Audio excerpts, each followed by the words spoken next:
Happy Thursday, year 12. Okay, we're going to go straight into a retrieval and a recap task, okay? If you look in the center of our page, we have the opening headline, stand first, and graphological features of an article. Not one we've seen before. So your job is to look closely at this headline. Building on some of that vocabulary we introduced yesterday, would you tell me that is this a functional or a creative headline? And could you give me a reason for your answer? Okay, now what sentence function or sentence type is this headline written in? What is the topic and point of tension being introduced by the headline? Definitely spot the topic. That inference, that higher level of reading could begin to discern, well, what's the tension? What's the potential conflict or debate being introduced in this headline? Brilliant. Then I want you to look at the byline.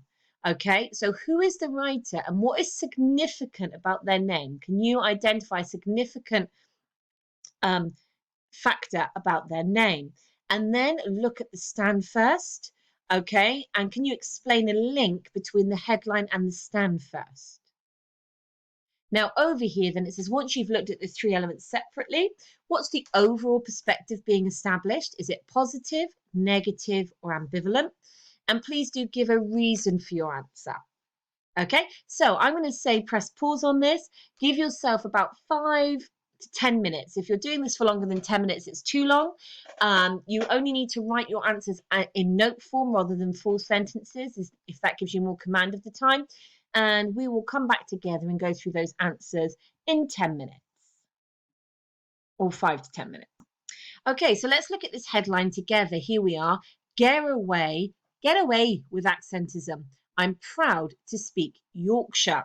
So is this a functional or creative headline? Remember, we introduced this idea yesterday, thinking like journalists, okay? From a journalistic point of view, have they used a functional or creative headline? Good. If you've said creative, you're right. It's very similar to what we saw with the shut your face. It's creative because this get away is supposed to be a creative kind of phonetic spelling that creates the accent of the speaker. Okay, I'm proud to speak Yorkshire. So this get away is a Yorkshire accent feature. So it's a creative headline because of this Yorkshire feature, this Yorkshire accent feature. Okay, what sentence function is it? Now, this is where I was trying to test and discern different reading skills, because actually this get away with accentism, this Yorkshire dialect term, get away actually means we're starting with get. Now get is a verb. So if you could work this out, so there was a little bit of working out here, okay? If you can work out that get away means get is a verb. The sentence here, this headline, is beginning with a verb. So guys, what sentences begin with verbs? Imperatives. So this is actually a creative headline that uses the phonetic spelling of get away to create this imperative headline. Okay, so what's the topic and what's the point of tension? Okay, so the topic, potentially at this stage, they're hinting is accentism. Now, from the other two articles we've looked at, so we've got a similar topic in this new article that we've explored in more detail in the other two. And we've got this idea of accentism. Now, it's an abstract noun, accentism, but any ism is a link to what? Sexism, racism. What is it? Good, it's a form of discrimination or prejudice. So the topic in this article is, again, looking at focusing on potentially accents, attitudes towards accents, and the tension is that there is an ism, there is discrimination and prejudice against particular accents. Now, although it's get away with accentism, in other words, let's get rid of this prejudice, look at this lovely kind of linked declarative. Now, it's a dash, so really we are looking at a complete sentence. They haven't used a full stop, but we then go from this imperative into this declarative. I'm proud to speak Yorkshire. Okay, so I'm proud to speak Yorkshire. So the topic again is accents, attitudes towards accents, like we've seen in our other two topics. So this social discrimination, that's how it links back to the idea of social groups, this social discrimination based on the way people speak. That's our topic and our attention, attitudes towards accents, that's social discrimination. Okay, byline. So byline, we again introduced this yesterday or secured this yesterday. So our byline is Katie Edwards. Now we did talk about bylines yesterday, that you can have a single byline that is just simply the name. We can have an embedded byline where it's introduced or integrated into the stand first or foregrounded by information. Now all we've got here is Katie Edwards. But did anybody spot the significance? Brrr, drum roll, please. Brrr. Katie Edwards is the same writer of the other article, Shut Your Face. Okay, so that article was written for the Telegraph. This article, and I forgot to have the bit that makes that really clear, is from The Guardian. But what we're seeing here is that Katie Edwards then is contributing her opinion, her perspective on the issue of accents and prejudice towards accents in really respectable publications. The Guardian, The Telegraph are very respected publications. So we begin to use inference here. Katie Edwards is the byline, but we can infer that as a writer for The Guardian, she's potentially going to be quite credible. We now know as well that she's also written for The Telegraph about a similar topic. So she's obviously somebody whose opinion is trusted because she's writing for various publications about the same topic. Brilliant. Okay, and then what are potential links between the headline and the stand first? So let's have a little look. Get away with accentism. I'm proud to speak Yorkshire. Despite attempts to stamp it out at school and in the workplace, my dialect is alive, kicking, and bloody gorgeous. Now, if we're explaining links, we could look links in comparisons can be at a language level, a topic level, a meaning level. So we've got the I'm proud and my dialect. So we've got the first person link. Again, we've seen Katie Edwards write from her own experiences. So first person. Now remember the term we use for that. We're going to come back to that today. Anecdotal. Okay, so we've got the anecdotal link.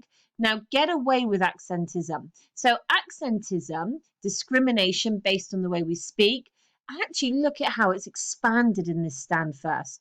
Despite attempts to stamp it out at school and work and the workplace. So we could say that accentism, prejudice against the way we speak, that's linked to the idea of people trying to stamp out dialects and accents in school and in the workplace. So this social reaction to accents, which tries to stamp them out and get rid of them. I'm proud to speak Yorkshire. So we've got here this I am proud. Yet this declarative, this emphatic statement of pride to speak Yorkshire. So this is somebody that is proud, that has great sense of prestige and value in the way they speak. And look at these ones there. My dialect is alive, kicking, and bloody gorgeous. So actually, we have that link in attitude across the headline and the stand first. This positive attitude taking us over here to the overall perspective. Then actually, we've got a positive, now remember what we've said about this word positive, we want to always expand it, a positive celebration of accent and dialect. That this is a writer whose perspective is, let's celebrate, let's be proud of, let's recognize that the way we speak can be gorgeous and it's alive and kicking. We should celebrate and protect the way we speak. So we could say that the overall perspective, because of the vocabulary choices, okay, in this instance, proud is not the abstract noun. That would be pride. It's being used here as the adjective.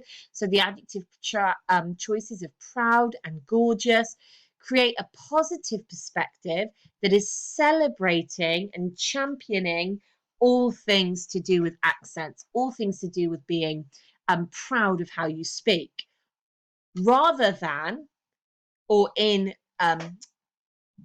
opposition to the negative perspective of people that demonstrate accentism or want to stamp out accents. So you could say we've got the perspective that is positive of the writer.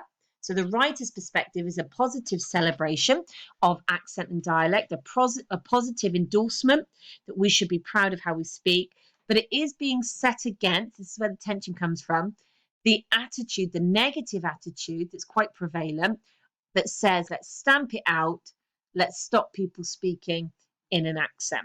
So guys, just check that your answers kind of were in line with that. If there are any gaps, just have a little look. But that's getting us started. But it's also reminding us from a journalistic point of view, hello, headline to tick, byline, and stand first. These are the sort of models of headlines, bylines, and stand first that we ourselves will practice using. Okay, brilliant.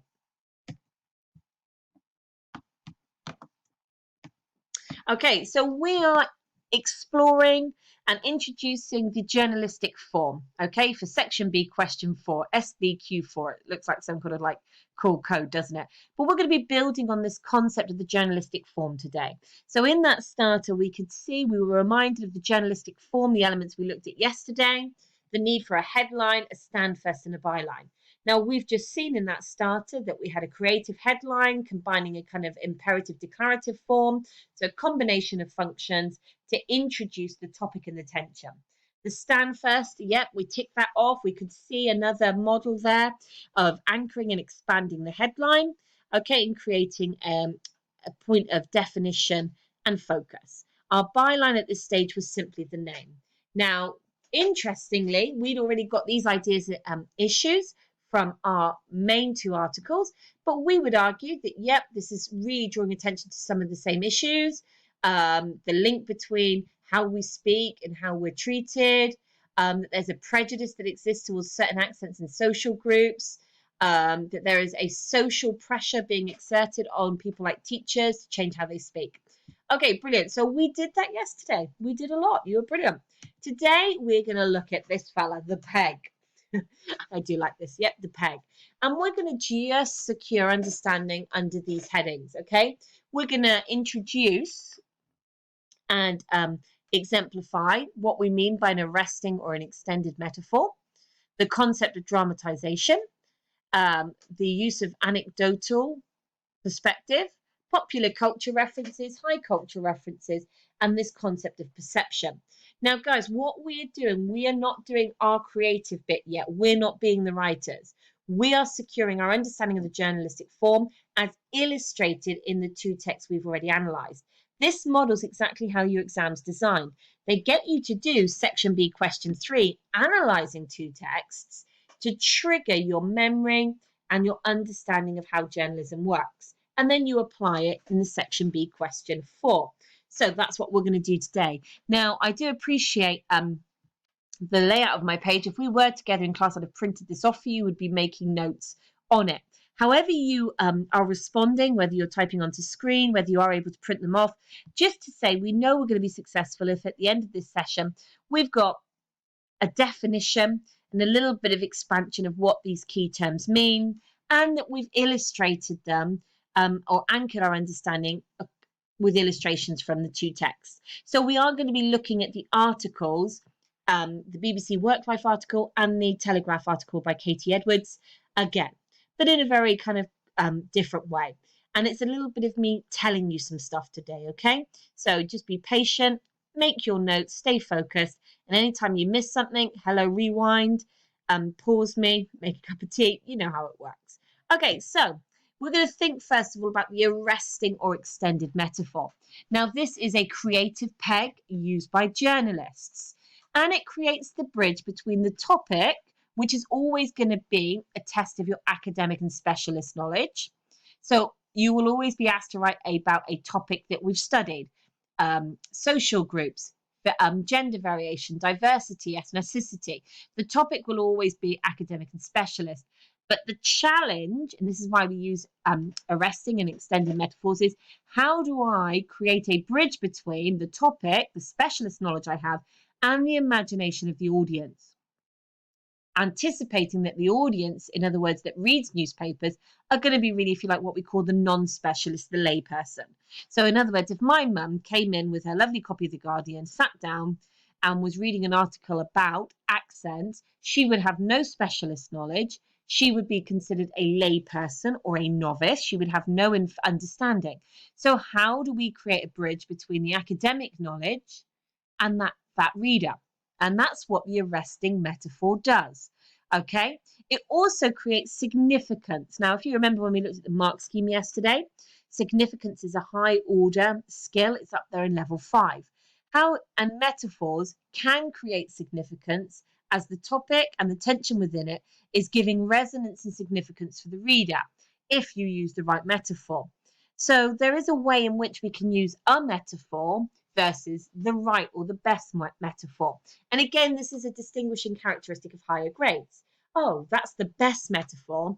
Oh, I've just put a metaphor in because I have to. So we create space to practice metaphors and the creations of metaphors as we move forward. Now, it says here as well that we're also thinking about dramatization.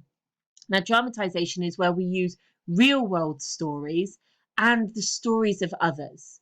Now, by using dramatization, we have 2 points that we can just make note of here.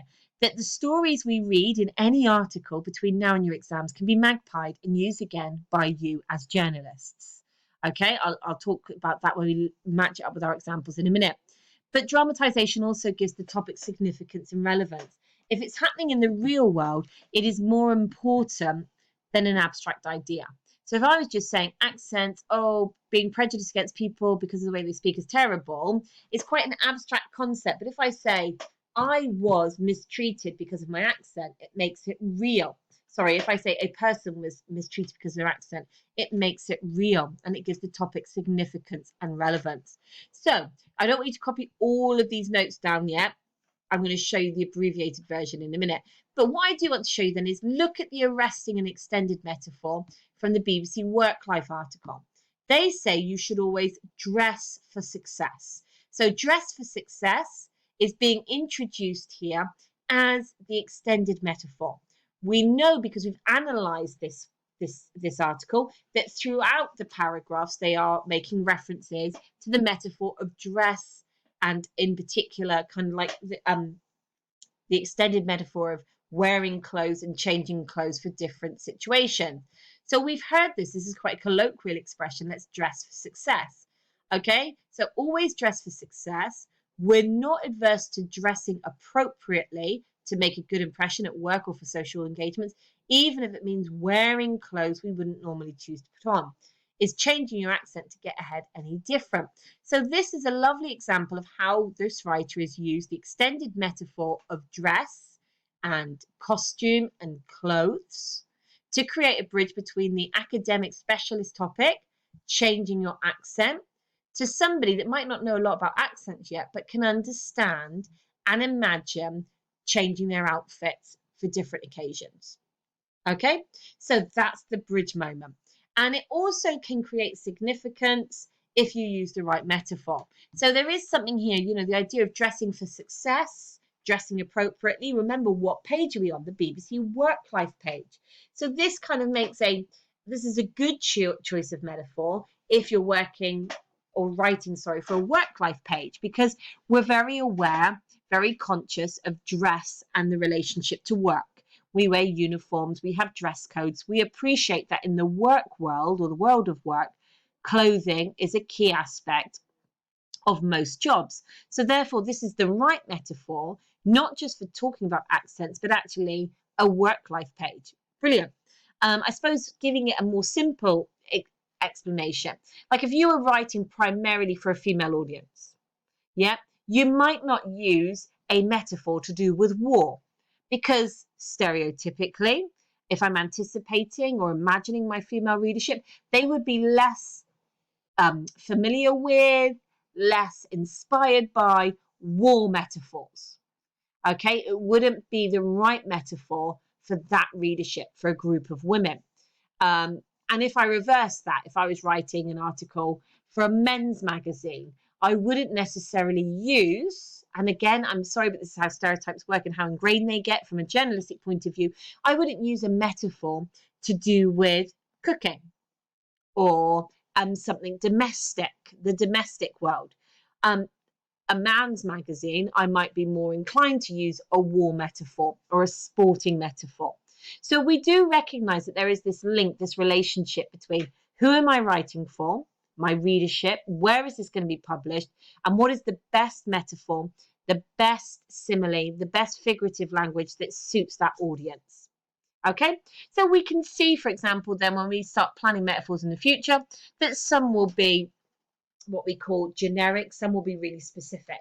So a generic metaphor could suit any audience at any time, a very specific audience. Okay, if on the day I'm asked to write for women, this is what I might use. Okay, now the dramatization, we're just going to talk about that. So using real world stories. Okay, there are some famous names who've done it. Margaret Thatcher swapped her Lincolnshire accent for a posher one, adopting the standard RP, which at the time was thought to be more in keeping with the position of political power. More recently, Tony Blair and George Osborne took their own accents in the opposite direction. So what we've got here is we've got dramatization. This journalist is using real-world stories, the stories of others, namely Margaret Thatcher, Tony Blair and George Osborne, to give the topic significance and relevance. In other words, it's happening in the real world. Margaret Thatcher's done it, Osborne's done it, Blair's done it. Therefore, it's more than an abstract idea. Now, the stories we read that can be magpied. Now, you are going to be writing, shock horror, an article, over the next few weeks. You can magpie and use again the examples of Margaret Thatcher, Tony Blair and George Osborne. The whole purpose behind experiencing and reading as many articles around our topics as we can is that it enables us to magpie and build up our own set of examples that we can use for the areas of dramatization or an arresting or extended metaphor. Okay, so what does that become on our sheet? So we're just going to write down then, this is a really simplified version, okay, that we want to use an arresting or extended metaphor to create a bridge, give significance and create cohesion. We want to use dramatization to give the topic significance and relevance.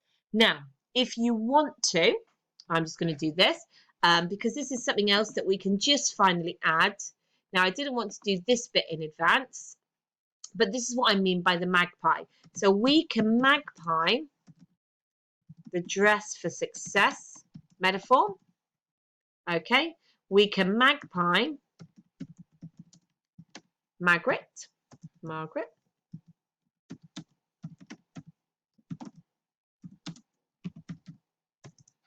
Now, just because that's what we do, so just double checking. For some reason I had Lancashire in my head.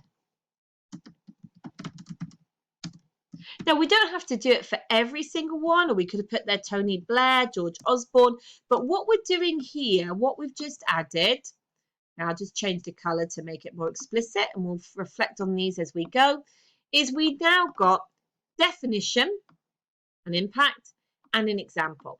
Okay, so that's what we're really building up today, is that by the end of the day, you will have a set of notes that has the key peg elements that we're looking at today with a definition and then an example. All right, my lovelies, so that's what we're doing. That's the rhythm of it.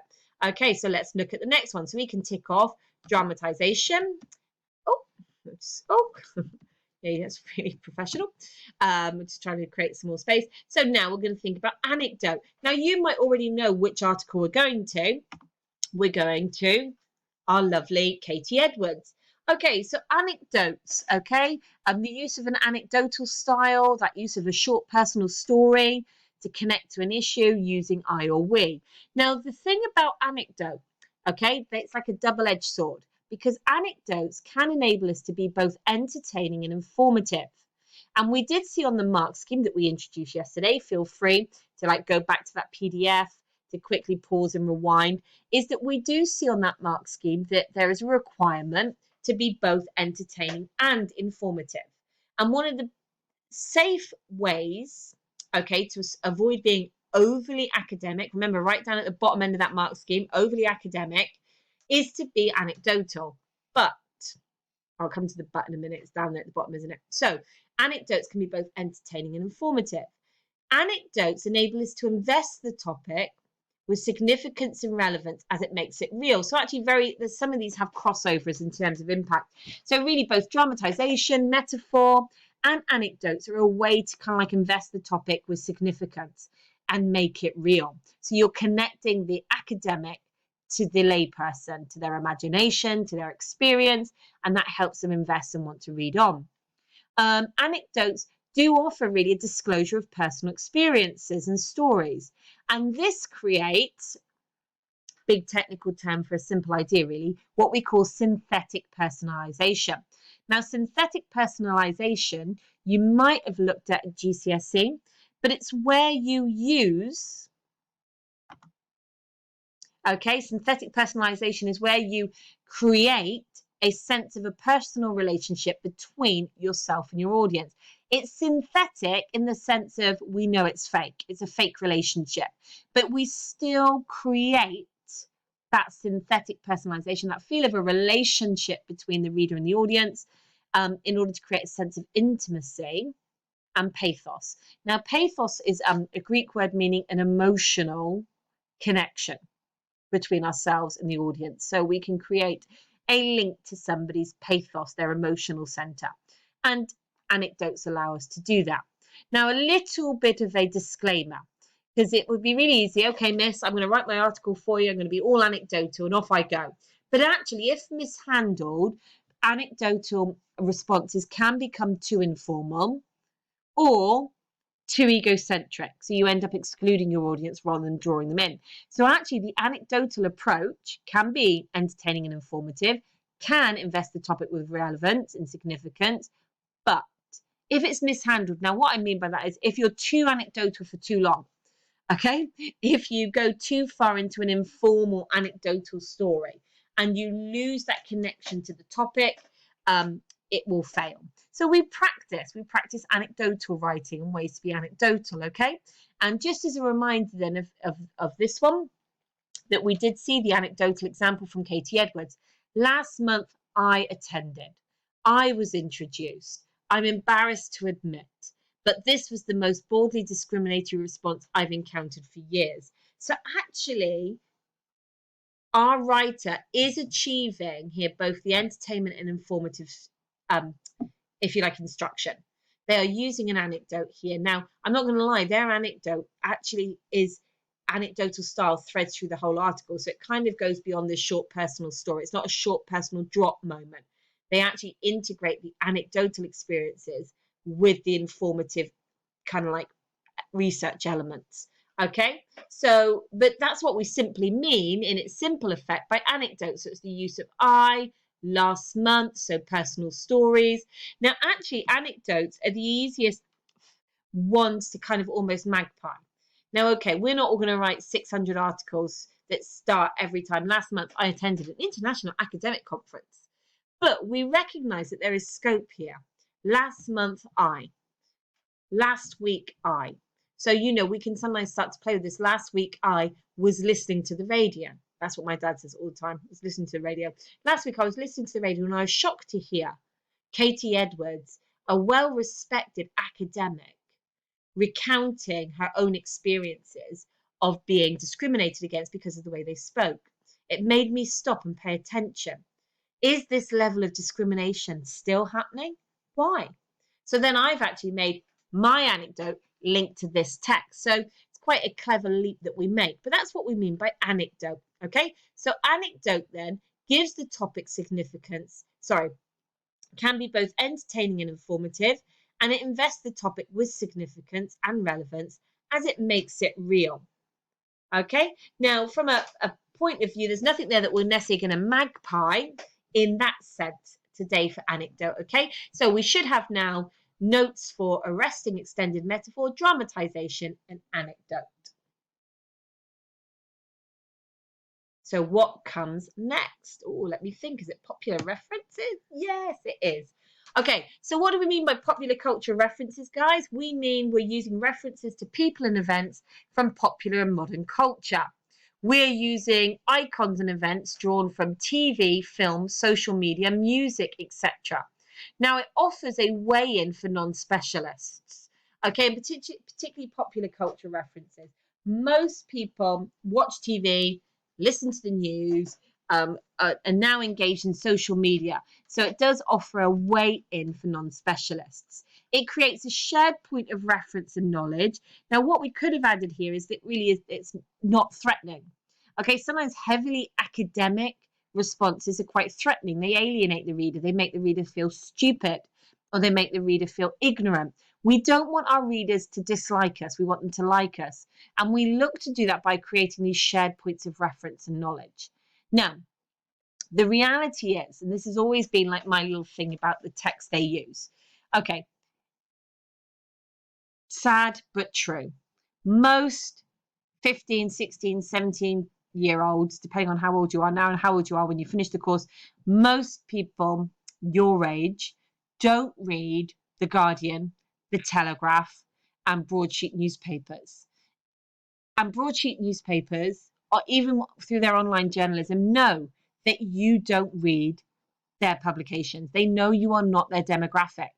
So what that means is when they're choosing popular culture references, they are not imagining what TV, what social media, what music, what films are 17-year-olds engaging with. You are not their go-to demographic. You are not the reader they imagine when they are choosing their popular culture references. So actually, even though in theory popular culture references are meant to be icons and events drawn from TV, film, social media, and music, the big disclaimer is they are imagining older readers, older audiences. So, for example, when our writer, Katie Edwards, says, it turns out that what's fine for Alan Titchmarsh just doesn't go for women in academia, she is making a popular culture reference. She is using a reference to a person from popular culture. Now, I just had to Wikipedia it for you. So look at him, isn't he lovely? So Alan Titchmarsh then is an MBE, so he is well recognised. He's a gardener, broadcaster, TV presenter, my goodness, a poet and a novelist. But the likelihood that you guys knew who Alan Titchmarsh was, I'm gonna put it out there, very, very, very, very small. Minimal chance that you know who Alan Titchmarsh is. Why? Because you are 17, 15, 16-year-olds.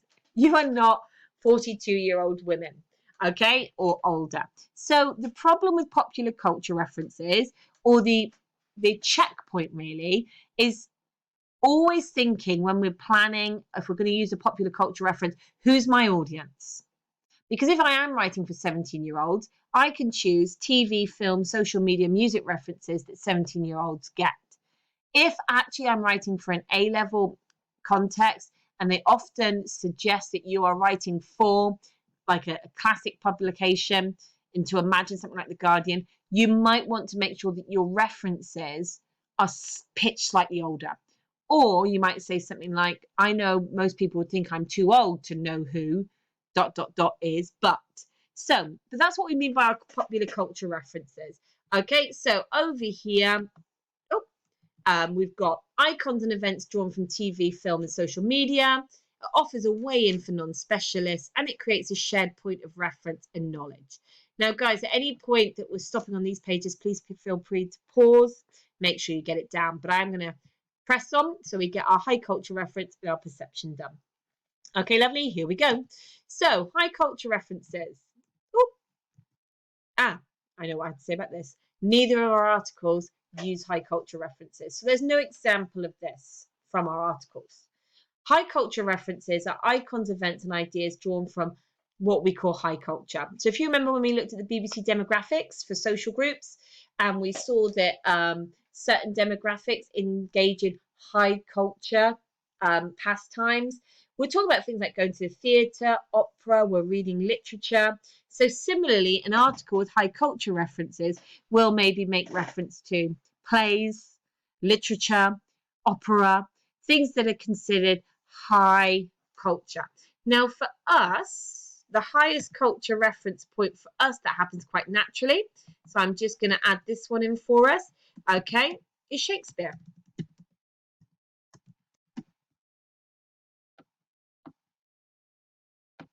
Okay, and we're basically stealing all our popular culture references from GCSE.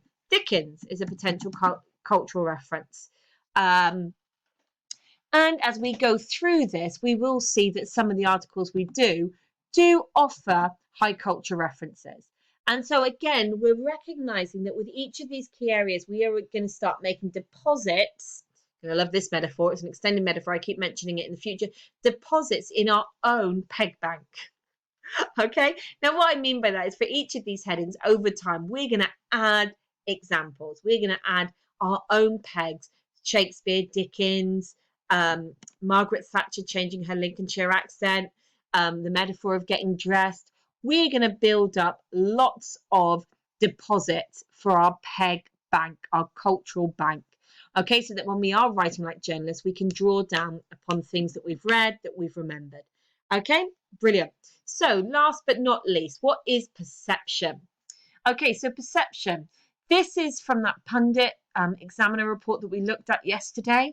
So perception refers to the way in which the topic is looked at, the lens through which we see the topic. I must just apologise, let me just change that.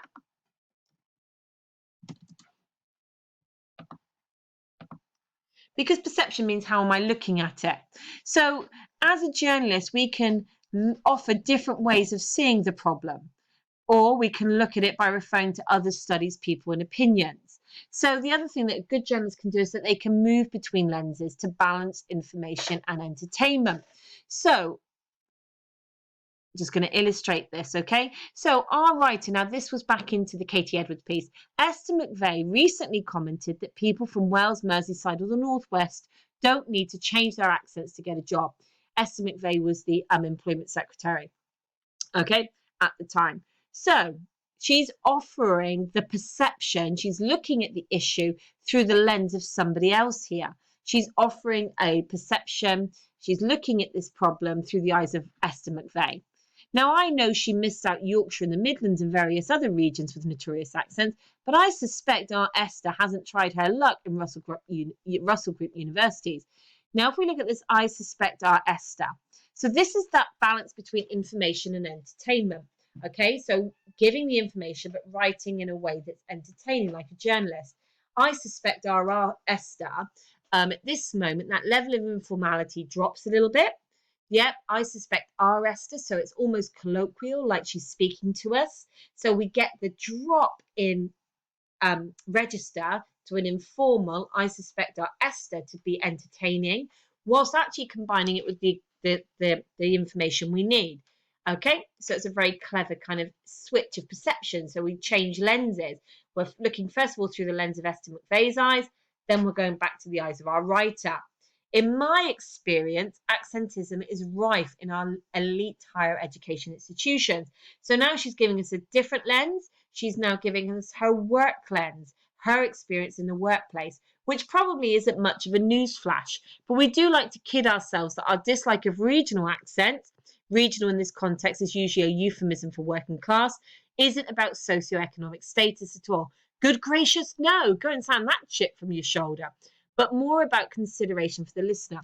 So actually, in this piece, there are some very subtle shifts in perception. And she manages the move through the different lenses, the different ways of approaching the topic, with quite a skilled hand. Okay, so using information in brackets, using the lovely embedded kind of speech moments. Good gracious, no, go sand that chip from your shoulder. So when we talk about perception, it's probably the hardest aspect of journalism because it's really the shifting of how we approach a topic, how we integrate other people's opinions, studies, and it does cross over back to dramatization because really we can use the story of Margaret Thatcher to offer a different perception, a different way of looking at the topic. But also as a journalist and as an author ourselves, we want our own perception, our own kind of way of looking at the topics to emerge. We don't want to sound like 6,000 billion A-level language students. We want to create our own perception, our own way of approach. So guys, you should have, okay, so far, your notes made on each of these topic areas. Perception, high culture referencing, popular culture, arresting, extended metaphor, dramatization, and anecdotal. Okay, and I'm just checking. Right, so that's us for today, okay? So make sure you've got those notes. We'll be testing you, maybe, at the start of lessons. What do we mean by popular culture references? What do we mean by dramatization?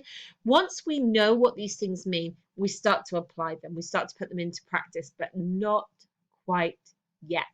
Okay, darlings, thank you for working so well today. Speak to you